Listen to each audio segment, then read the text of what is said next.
All right, so divine command theory is basically like deontology 2, but it's very specific. The part of deontology that makes that system work has to do with how intentions work and how your general will is aligned with your actions. Divine command theory kind of, I wouldn't say that it throws that out, but it definitely changes the focus. It's less about what you want to happen now and more about how your piety relates to your duties. Now, on the surface, that means nothing. You're still going to act the same way that you would if you were acting based on any other duty, right? But there's a certain conceit that if you are doing something using the divine command meta-ethic, then the way that the rules are set up is quite a bit different. You have no control. Like, so you running a test, a deontological categorical imperative test on divine commands is within the view of that particular system is ludicrous. The rules are established, and they're established by some greater power. So you don't get to question that. Now, for obvious reasons, there are people that balk at this when it comes to ethical systems, and part of what Kant was trying to do when he first wrote his deontology and sort of gave that its name, was he was trying to say, listen, you can have divine commands and still test them for a good reason. And what this does is it gives you confidence. It gives you confidence that, in the grand scheme of things, whatever your deity is looking out for you. The things that you feel are the right things to do are exactly the things that your higher being wants you to do. Now, there are some issues with that having to do with things like interpretation and linguistics and metaphor and all that kind of stuff when it comes to religious writings. We're not going to really go into that too much. There are a lot, and I'll just leave it at that. There are a lot of counter arguments that have been sort of leveled at DCT, and for pretty good reason. Anytime that you have a principle that can't support itself logically,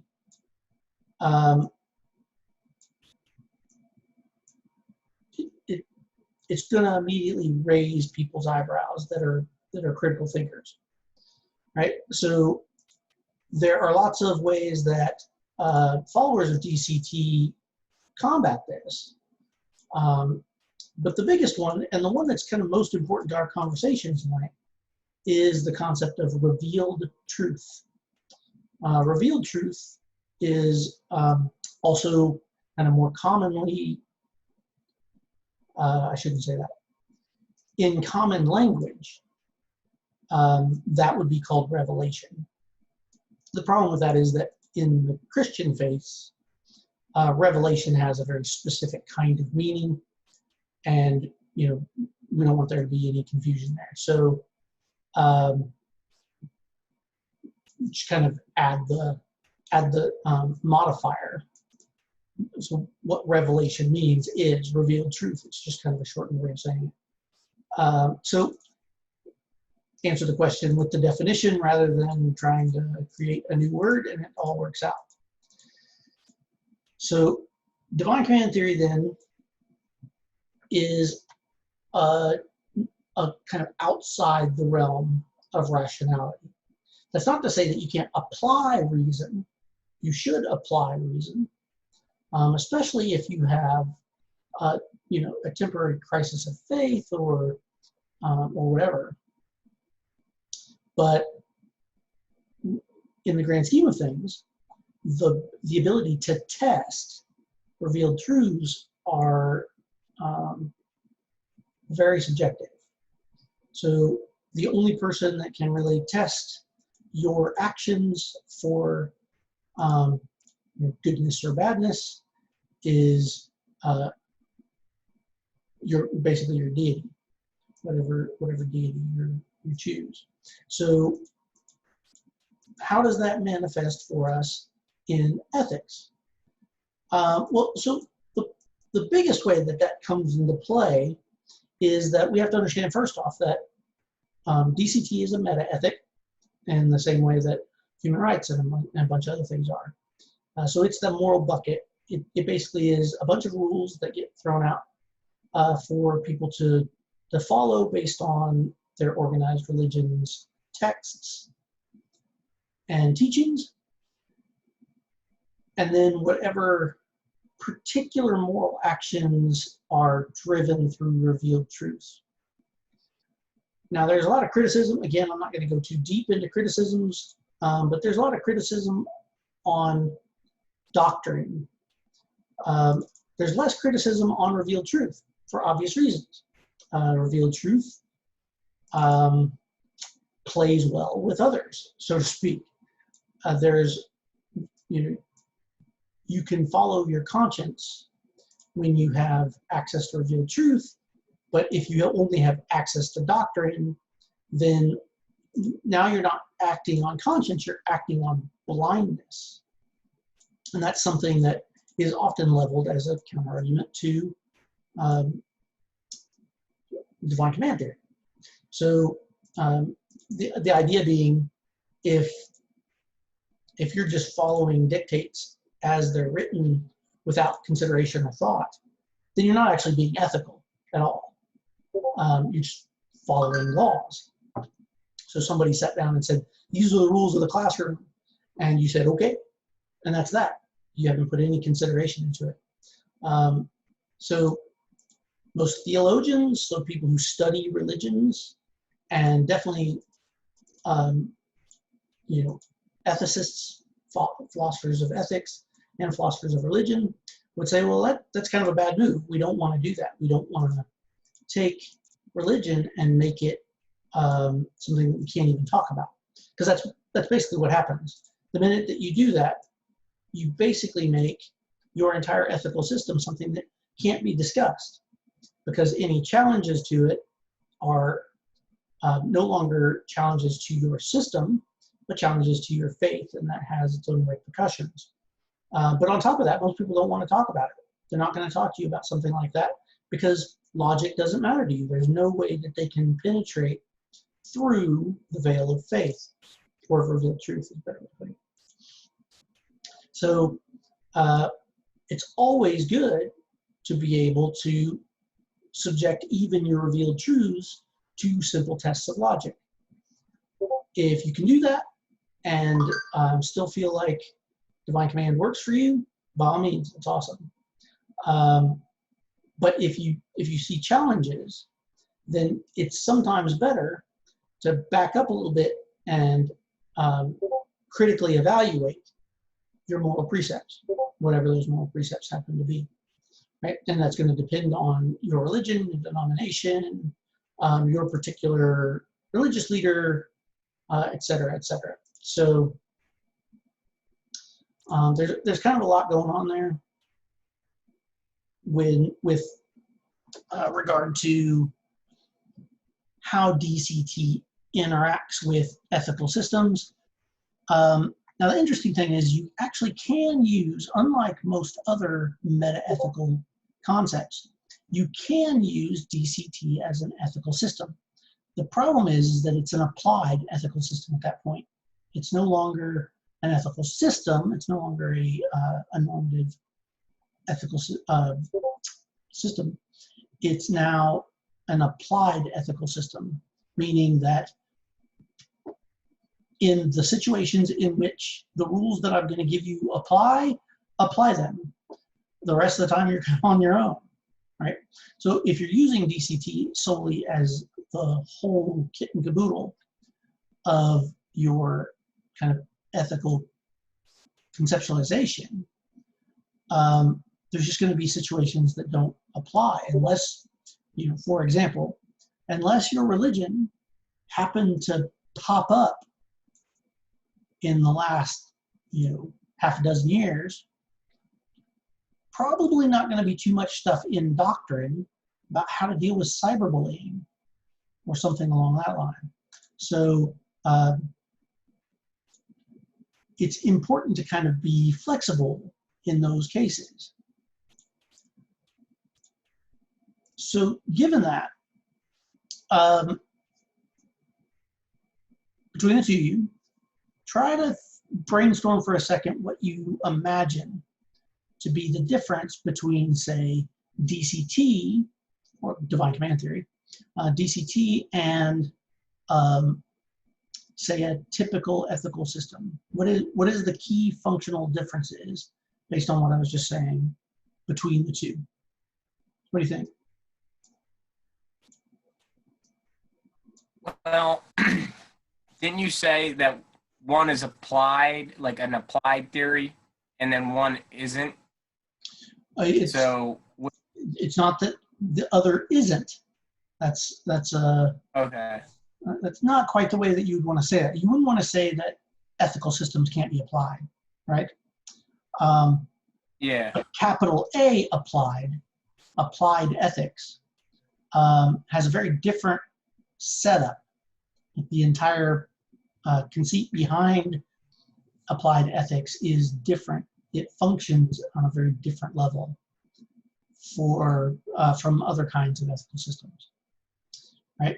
So yeah, I think you're on the right track. Follow it up. Okay. Well, if it's not,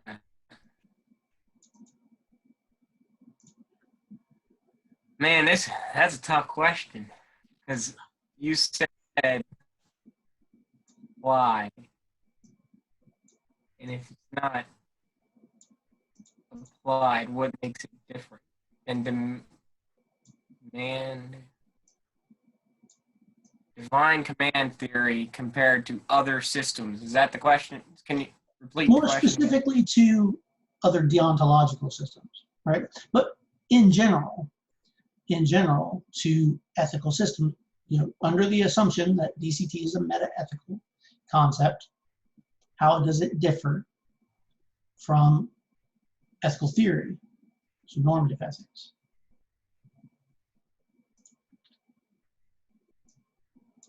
I can't come up with anything right now.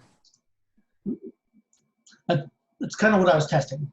So I wasn't sure I was getting that across clearly. So kind of just to start from scratch, divine command theory is a meta-ethical concept, meaning it is the moral bucket that we use to fuel an ethical system. But unlike most moral buckets, you can actually use DCT as an applied ethic. And in that case, you would simply apply the rules in situations in which the rules would apply, unlike in a traditional applied ethic where you would only apply the rules when you're serving a particular role, right? So HIPAA really doesn't mean much. So what you're saying,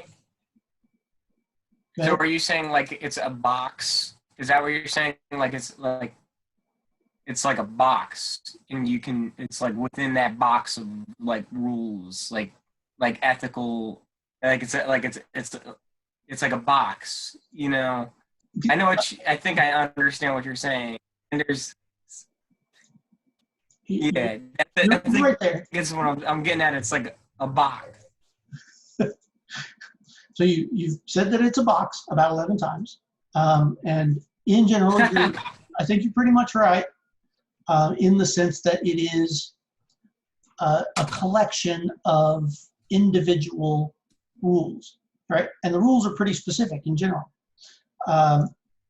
So, you know, thou shalt not kill, if you want to go with the Christian side, is pretty specific.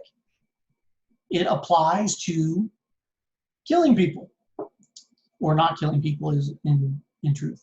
So anytime that you're acting in such a way in which nobody's life is in danger, that doesn't really fit the situation. So if you're going to use DCT as your primary kind of ethical tool, you don't have any normative power. That's kind of what I was getting at. So you don't have anything to fall back on if the rule doesn't apply to the situation that you're in. And that's why, you know, DCT catches as much flack as it does. It has nothing to do with concepts of godlessness or the feeling that faith is untenable. Most philosophers in general are quite happy to allow for things like that because there's no way to know. And take somebody who's either pretty arrogant or pretty foolish to look at their world and say, you know what, I got it figured out. I'm good. So, you know, most philosophers are going to be happy to say, you know, the possibility's there. I can't prove it. I can't disprove it. It doesn't fit my logical model, but by definition, it doesn't fit any logical model. So I'm just going to run with it. You know, as long as everything else works, then where you get your moral standing or your moral grounding doesn't really matter. So that's the key. The key is that where you get your moral grounding doesn't really matter, but it only applies in certain situations. So if you want to use a DCT-based ethics, then you have to do like we've talked about with human rights. You have to create an ethical system around it. And by definition, DCT will always only fit a deontological model. There are attempts in various places, some of them quite famous, people trying to fit it to other models like virtue ethics and stuff like that. But the problem is that it still always falls back. So you might have concepts of things like character or reaction, consequentialism in a kind of soft sense. But it's always going to fall back on there's a rule. The reason that you're being that kind of person, or the reason that you have decided to help people, or whatever it is, has nothing to do with logic or you know, good choices. It has to do with the fact that that's dictated by your divine commander. So a lot of people think that's problematic, but nobody's going to say that it's wrong. Nobody's going to say it is wrong to have belief or it's wrong to have faith. There are people who will question it if you've never questioned it, right? So if you're going to be someone, and I keep saying you, I'm using the editorial you, not you specifically. But if someone wants to follow a faith, but never thinks about it, then that's when your average everyday philosopher or your religious scholar is going to be like, then you don't actually have any idea what you're doing. You may as well just be doing evil at that point because you don't know what the difference is. So that's important for a couple reasons. First off, it's important because it creates certain paradoxes, which you will see in the various videos at the beginning of the page, and some of them you'll actually read about. So this concept that you have rules that were handed down through doctrine, and then if you're doing it the way that seems to work best, I'll just kind of throw that out there. Seems to work best is to use a deontological model that is kind of Kantian in flavor, but not in kind.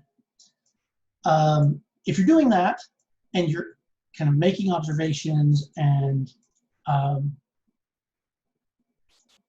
you've got a pretty good handle on what's going on, like why would this be dictated via doctrine? If something is being dictated within the doctrine, then it seems like it's something that should be absolutely fundamental to the faith.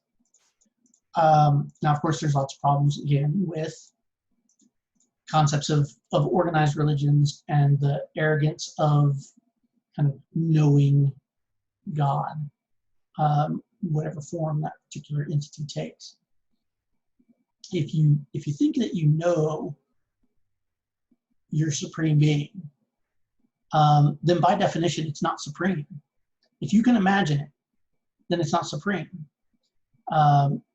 Because there's always going to be something that can be a little bit more perfect. And when you're talking about absolute perfection, you just can't get there. Not in a complex life form or complex entity. So, you might be able to figure everything out that you need to about earthworms, but the assumption that you've figured out, your deity's grand plan, or that having faith that a human being wrote down some words and that those words are perfectly accurate. Like, a lot of people have issues with that, right? A lot of religious scholars and various other kinds of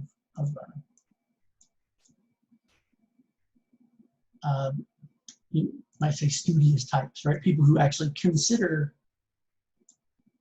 these kinds of issues, right? Now, philosophy of religion is one of the most you might think of it as a swing state, right? It's the easiest to sway for lots of good reasons.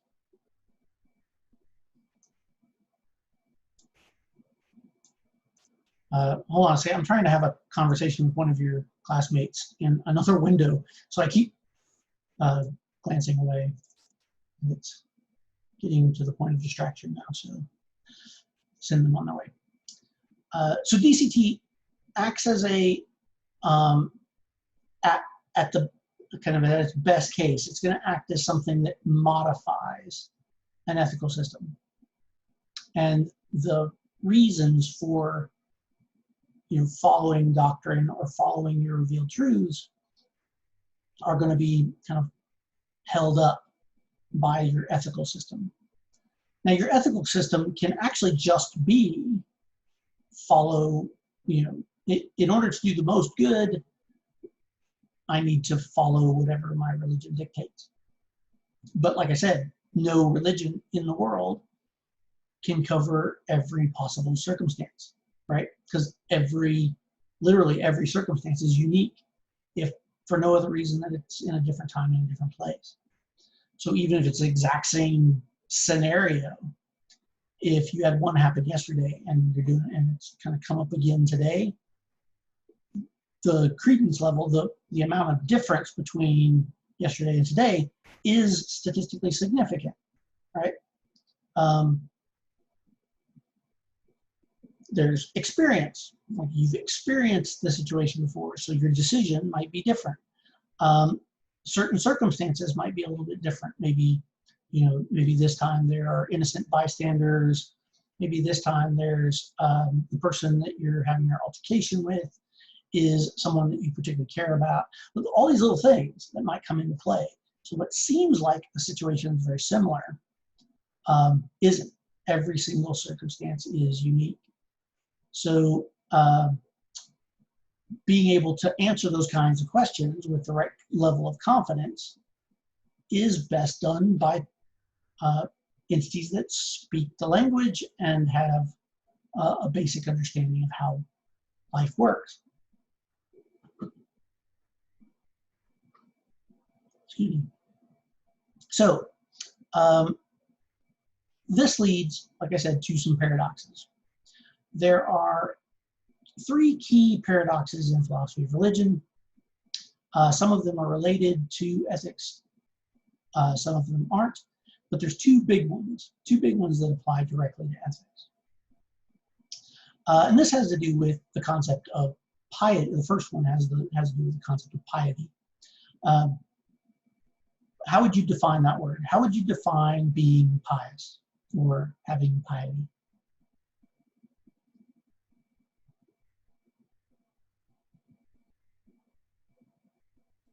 Pious? Well, like, pious seems like, I don't know, it seems high or at, like, maybe like a high, like, I don't know, I'm not really good. Claire, help me out. What's pious? Like Religious. Like devout. Right. Devout. Like just Yeah. Yeah, like a devout, like I'm saying, like you know, like a high opinion, or like I'm better than you because I'm, you know, that's what I, devoted. yeah, Right. devoted. So Shoot the brains over here. less to do with the holier than thou part. Person can be pious all by themselves. They don't need to compete. But piety has to do with devotion to doctrine. Now, the issue with devotion to doctrine is that doctrine could be wrong, right? In its original sense, when it was talked about as a trait as opposed to as a kind of high concept, being pious just meant being religious. That was it. If you were someone who, and being religious and following your conscience when it comes to your religion. So, you know, we're talking ancient Athens here, so there was really only one religion, but it was a religion that had within it no less than 300 denominations, right? Because you had an entire pantheon of gods, each of which you could devote yourself to in some way or another. So being pious was just, you know, being religious and also taking whatever your conscience says about your particular patron and running with it. But in kind of a monotheistic set of circumstances, like we see in most world religions, piety has taken on kind of a higher concept in the sense that it has to do with, for one, it has to do with having faith. So having access to revealed truth. So faith is different than trust. So I might say, well, you know, I have a little bit of faith in humanity. Well, that just means that I think that humanity isn't completely broken.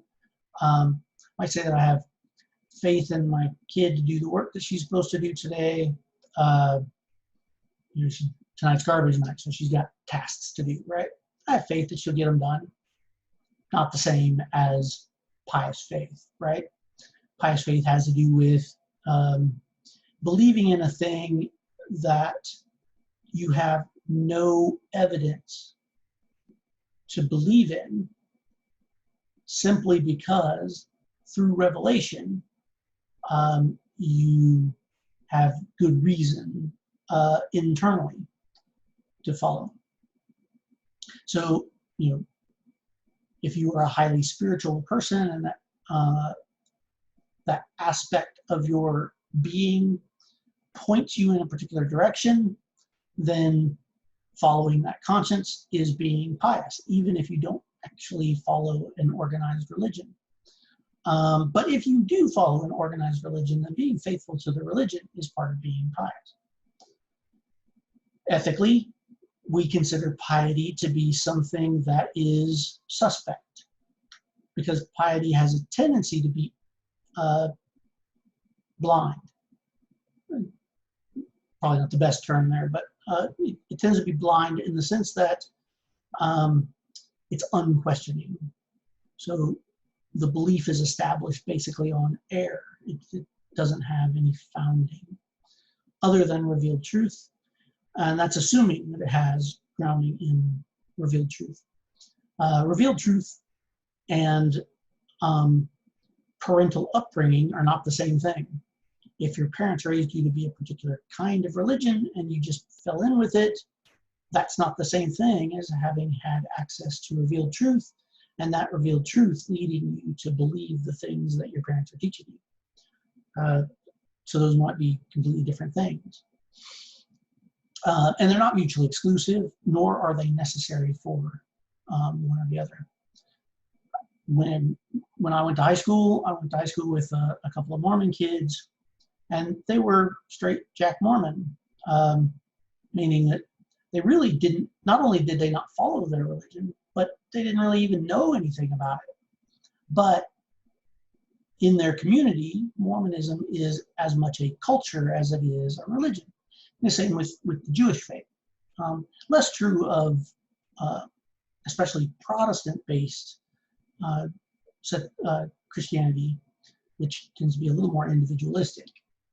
But kind of the high-level Catholicism tends to be pretty, unquestioning, and also a culture.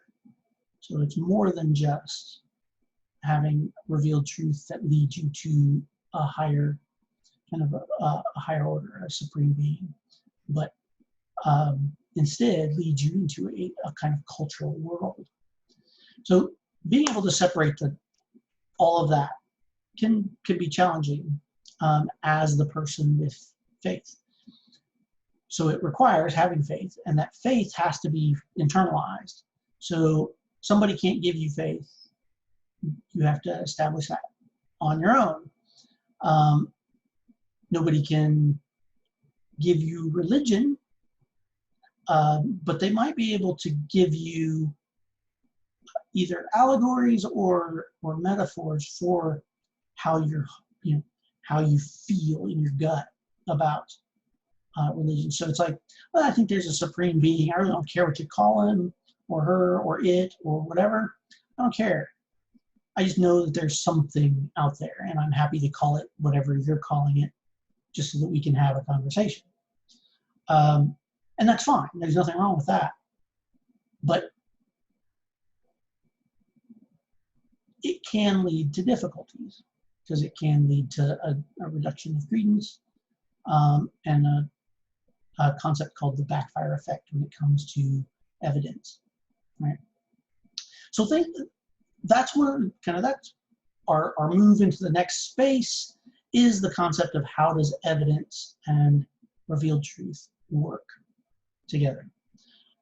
For DCT, the vast majority of your ability to have a conscience, which is kind of the driver of DCT. So you can have divine command theory in which doctrine is your primary source of policy, if you will, of your religion, but that's always, doctrine is always external. Nobody's born with doctrine. You might be born with faith, and you might have some revealed truth, but if your revealed truth is word for word the catechisms, that's pretty impressive, but highly unlikely, right? So doctrine has to be learned, meaning that it can't be revealed truth. And it also means that there's evidence. You now have physical evidence. Why do you believe as you do? Because I was taught that way. That's evidence. So that's problematic for people who think that something supernatural, something that's beyond nature, something that is above nature, or something in which is transcendent. Go ahead. Like aliens? So that's different. Aliens are within nature, right? They are part of our reality. Physics applies to aliens in every way that it applies to us. Physics does not apply to an omniscient, all-powerful entity, right? They can defy physics by their very nature. They're above and beyond physics. So those things which exist within our reality is natural. right? All of it, you know, including like artificial intelligence and blah, blah, blah, blah. Nature just means, you know, our reality.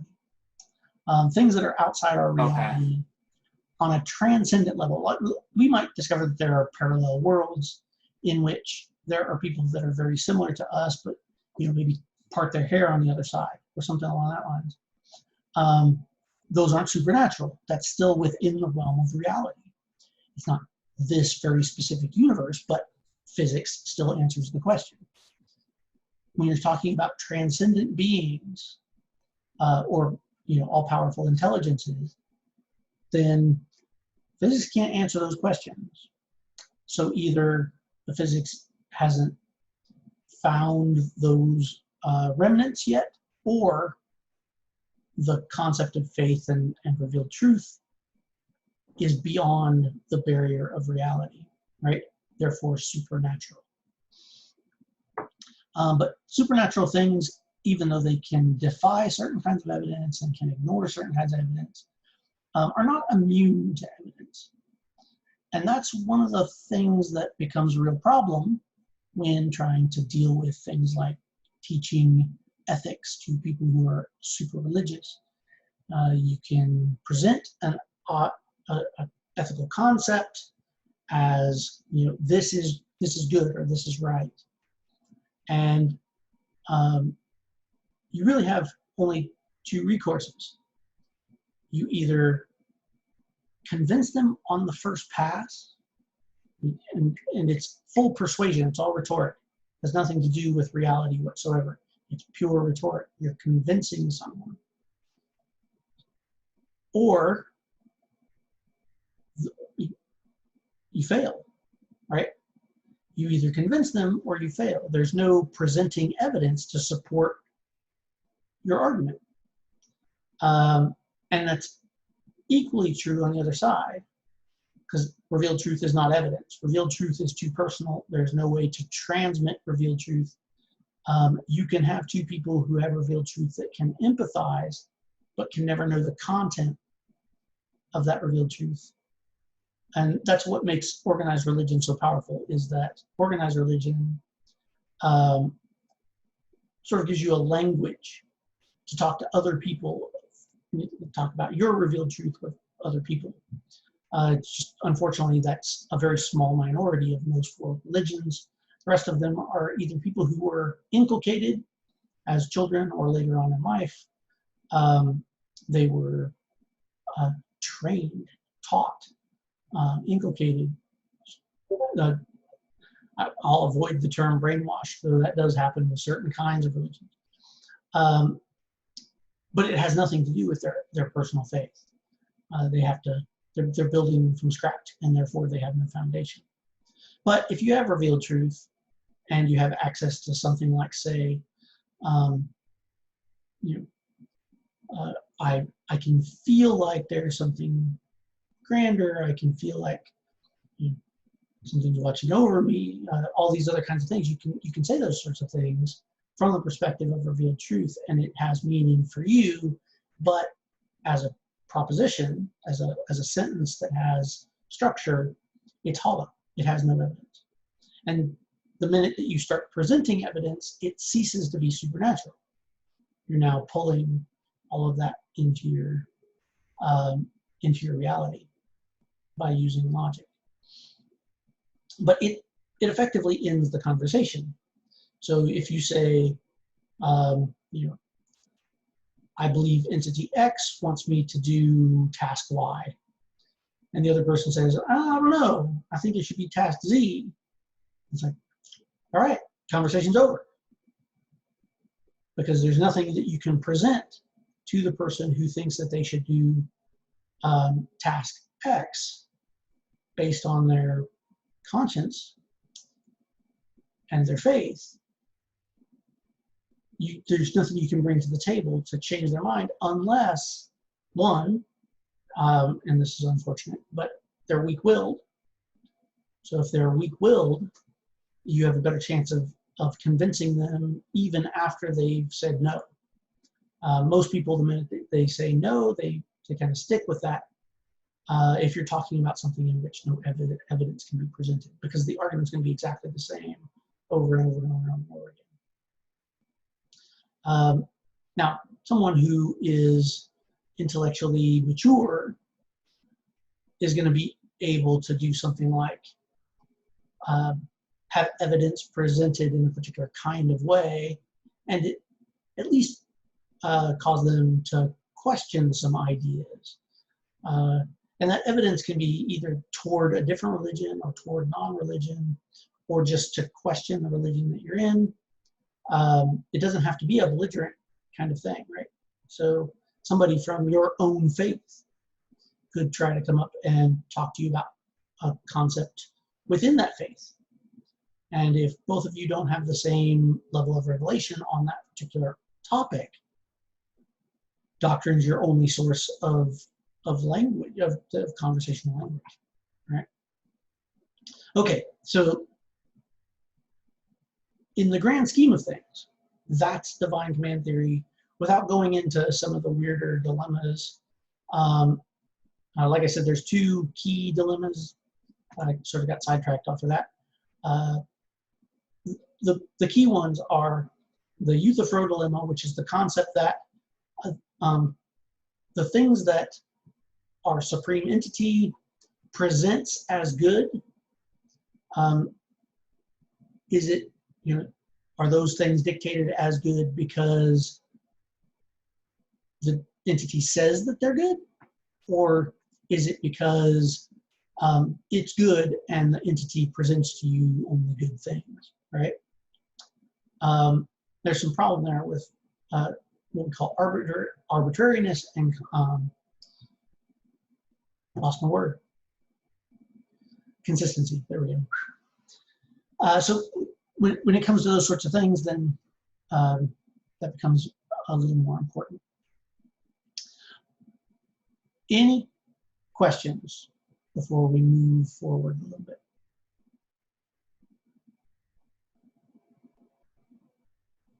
Okay, so there's one more concept that I want to talk about really quick, having to do with world religions and what you might call your moral compass. We've talked about moral compasses before, direction of travel. One of the things that's interesting about DCT is that it is, of our systems, the one that if an attempt is made at using DCT as an ethical system in and of itself, as opposed to just a meta-ethic, is that it doesn't settle on a particular direction of travel. Occasionally, you have certain divine commands that lead you towards a particular goal that is end result related. So, do these things because X will happen. And that's the whole reason for doing it, right? So it's instrumental, it's consequential. And then you get to the vast majority of everything else, and there's really strong internal deontological rule-based system. And then there's talks of things like traits. There's all kinds of traits that are talked about within world religions. Again, to kind of move back to Catholicism. Concepts of things like grace. Grace as a character trait is important. Humility as a character trait is important. Without those, you can't ever be close to God. So you have your traits, and then you have your vices. The person who introduced these concepts to divine command theory, or I should say, introduced these concepts in English to divine command theory, was a monk, but a particularly pious monk. That was St. Thomas Aquinas. St. Thomas Aquinas was a monk who happened to have a very wealthy family, but he was still a monk. And there's lots of really famous stories about how he lived his life. He lived his life along the kind of same route as he wrote should be the way people live their lives, which is pretty powerful. But it was St. Thomas Aquinas that was an Aristotelian scholar. So he studied the works of Aristotle very, very closely and found lots of really interesting tidbits in there. So we have this Aristotelian who is himself a cross, like this weird cross hybrid virtue ethicist, divine command theorist, right? So he started out with some of his earlier work attempting to create traits. So take all the Aristotelian traits out, no more courage, no more this, that, and the other. Let's put these Christian values on him. He started out really simple. He had the 4 cardinal virtues. So these are the aspects of the soul. So you have the appetitive, the spirit, and the temperate, the rational. So everything had to split between these 3 things and be balanced and so on and so forth. And then he really started getting into the divine command as a rule system, but he didn't want to throw out all of those traits. So Catholicism has all 3 ethical systems in play. It's consequentialist if you're doing things for an end result.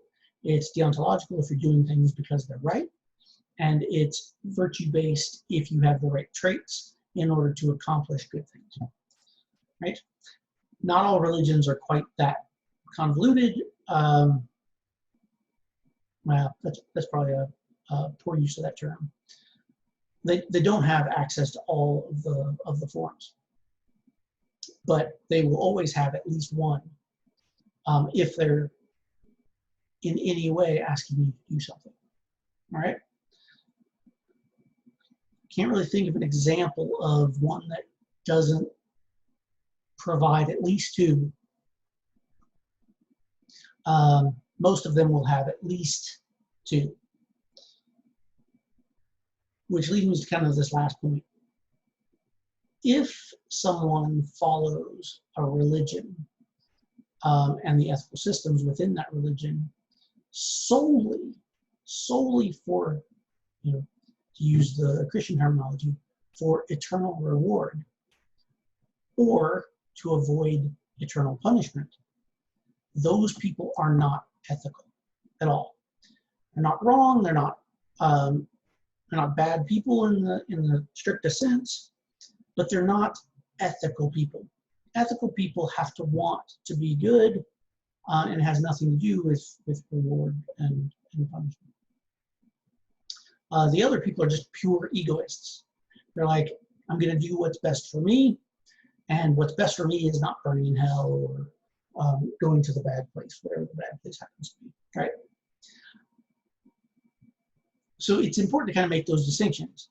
Consequentialist aspects of DCT are not the same as kind of having that egoist consequentialism where you're interested in this end result of not being eternally punished or not receiving eternal reward, right? So more has to do with what the end result is,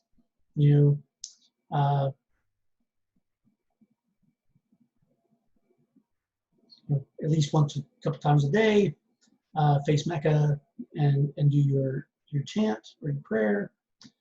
And you do this in order to get closer to God. So that's a very consequentialist idea. There's nothing about the prayer itself is that it's right. The rightness comes from the end result. So if you don't mean it, if it doesn't mean anything to you, then it doesn't have any power. But so if you're just doing it as a rule, my rule says that I have to face Mecca and do my prayer, and that's the only reason you're doing it, then that's in and of itself not,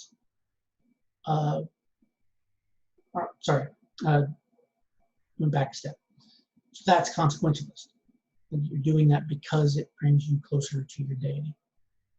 In this case, the olive form of God. So, does that make sense? We're good? I'm going to stop there because I feel like I'm talking in circles, and I think, for the most part, we've covered everything without stepping on the toes of the reading. It made sense to me. Yeah, it makes sense. All right. Well, then we'll make it an early night. Pretty much 1 hour on the Okay. 20th. If you have questions throughout the week, by all means, shoot them over. But otherwise, this is our last module: presentation, presentation, presentation, presentation. So it's a full 20% of your grade. Don't throw it away. All right. Have a good one. Good night. Okay. Sounds All good. right. You have a good night. Thank you. Bye.